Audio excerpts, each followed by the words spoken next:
کہ نہیں آج میں نے یہ لینا ہے، آج میں نے وہ لینا ہے، اور میرے اللہ نے اس کے لیے سارے انتظام کر رکھے ہیں۔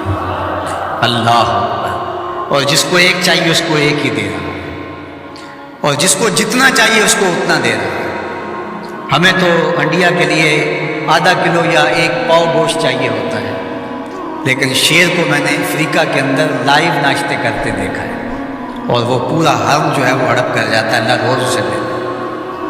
ہنس ایک پرندہ ہے، وہ سچے موتی کھاتا ہے، اور سچے موتی پنساری سے آپ لینے جائیں تو تولوں ماشوں میں ملیں، اور وہ بھی لاکھوں روپے میں، اور وہ بھی تیقن سے آپ نہیں کہہ سکتے کہ اس میں دو نمبری تو نہیں ہے، یہ واقعتاً صحیح ہے، چونکہ آج کل تو یہ چیزیں چلتی ہیں، لیکن اس کو پیٹ بھر کے چاہیے ہوتے ہیں صبح و شام دوپہر۔ اور دنیا کے اوپر ایک ہنس نہیں رکھا ہوا اللہ نے، لاکھوں ہنس، کروڑوں ہنس دنیا پہ پائے جاتے ہیں، اور ان کو اربوں موتی روز چاہیے، اللہ روز عطا کر۔ تو یہ ہے اس کی ربوبیت، جس کو جو چاہیے وہ عطا کر رہا۔ رب العالمین، تمام جہانوں کا پالنے والا ہے۔ رب کا معنی علماء نے یہ کیا ہے، حضرت عبداللہ ابن عباس فرماتے ہیں انہ مالک الدنیا وانہ مالک الاخرہ، یہ دنیا کا بھی مالک ہے اور آخرت کا بھی مالک ہے۔ رب یہ صرف دنیا میں ہی نہیں، آخرت کے اندر بھی اس کے خانے کرم پہ لوگ پل رہے ہوں گے، اور دنیا میں بھی اس کے خانے کرم پہ لوگ پل رہے ہیں۔ اب عالم کیا ہے؟ ما سوی اللہ کو عالم کہتے ہیں۔ علماء نے اس پر بہت کچھ لکھا، لیکن حضرت وہب بن منبہ رضی اللہ تعالیٰ عنہ فرماتے ہیں کہ 18,000 عالم ہیں، ان میں سے ایک عالم یہ عالم دنیا ہے۔ بہت ساری چیزیں ہیں، ہماری انسان کی پہنچ ہی وہاں تک نہیں ہے۔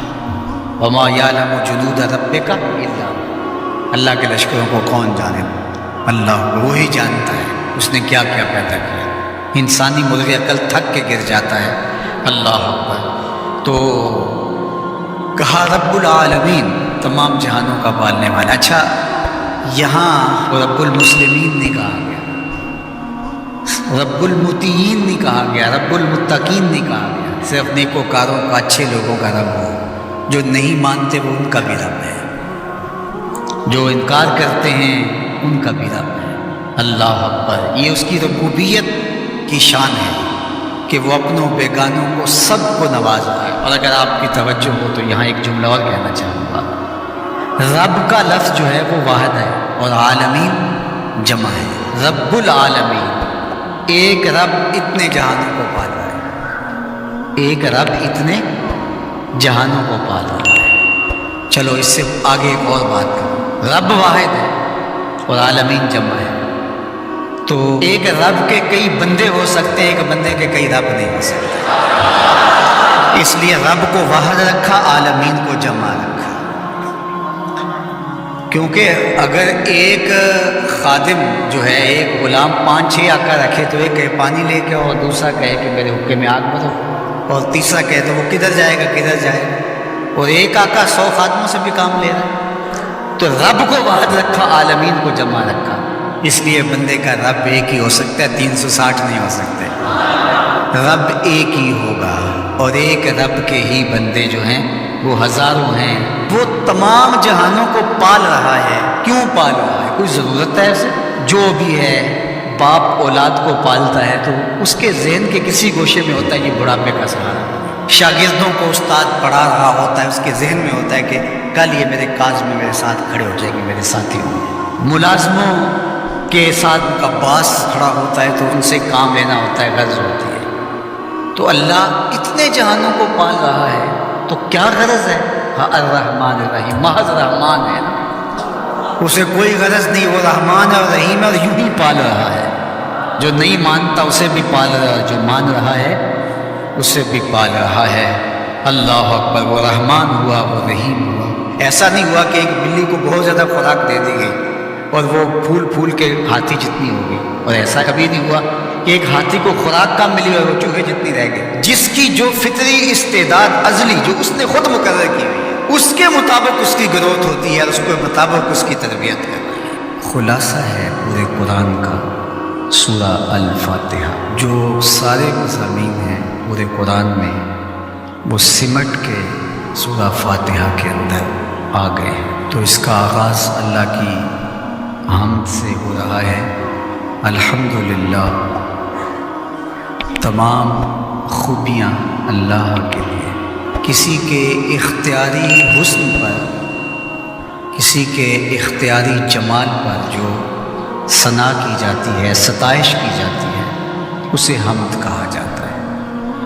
کچھ خوبیاں اختیاری نہیں ہوتی، غیر اختیاری ہوتی۔ اگر کسی کا رنگ سفید ہے، نقوش تیکھے ہیں اور اس کی آنکھیں نرگسی ہیں، اس کے دیگر اعضاء کا توازن بڑا اچھا ہے، تو یہ اس کا اپنا کمال نہیں ہے۔ ایک شخص عالم ہے، اس نے بڑا محنت کی، آگے بڑھا، تو یہ اس نے محنت کر کے ایک چیز حاصل کی، تو اس کا وصف بیان کرنا اور اس پر ثنا کرنا یہ غیر اختیاری حسن نہیں ہے بلکہ اختیاری ہے۔ تو کمال وہ ہوتا ہے جو چیزیں اختیاری ہوں۔ تو اللہ جل شانہ کی حمد اس لیے کی جاتی ہے کہ اس کی چیزیں، اس کا حسن غیر اختیاری نہیں ہے، وہ اس کا اختیاری ہے۔ اللہ اکبر۔ تو کسی کے اختیاری حسن پر تعریف حمد کہلاتی ہے، اور اگر وہ نعمت کے مقابلے میں ہو تو وہ حمد شکر کہلاتی ہے، اور اگر نعمت کے مقابلے میں نہ ہو تو اس کو حمد کہا جاتا ہے۔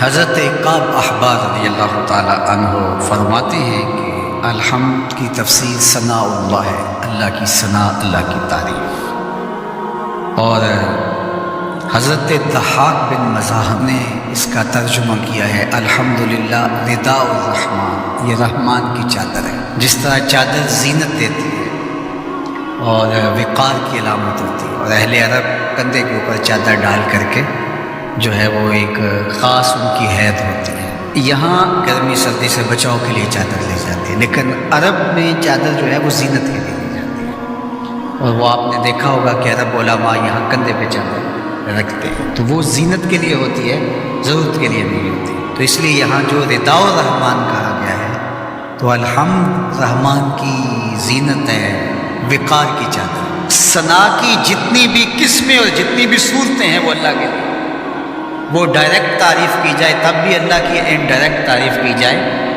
پھر بھی اللہ کی لیے۔ یعنی پھول کو کہا جائے کیا خوب پھول ہے تو پھر بھی اللہ کی تعریف، اور کہا جائے سبحان اللہ پھول کو دیکھ کر پھر بھی اللہ کی تعریف، پاکیزگی اللہ کی بولی جا رہی ہے۔ اور اگر اس کی درزوں کو، اس سے مہکتی نکلتی خوشبو کو، اس کے رنگوں کا جمال اور اس کی لطافت دیکھ کر کے کہ واہ کیا کھلا ہوا شگفتہ گلاب ہے، تو آپ گلاب کی تعریف کر رہے ہیں لیکن خالق گلاب کی تعریف کر رہے ہیں، یہ انڈائریکٹ تعریف۔ تو خوبی کی جتنی بھی صورتیں ہیں، چاہے وہ ڈائریکٹ ہو، چاہے وہ انڈائریکٹ ہو، چاہے وہ قولن ہو، رویتاً ہو، فعلاً ہو، جس طرح ہو، اللہ کے لیے، اس کی تم کیوں خوبیاں بیان نہیں کرو گے؟ الحمدللہ رب العالمین، وہ تمام جہانوں کو پالنے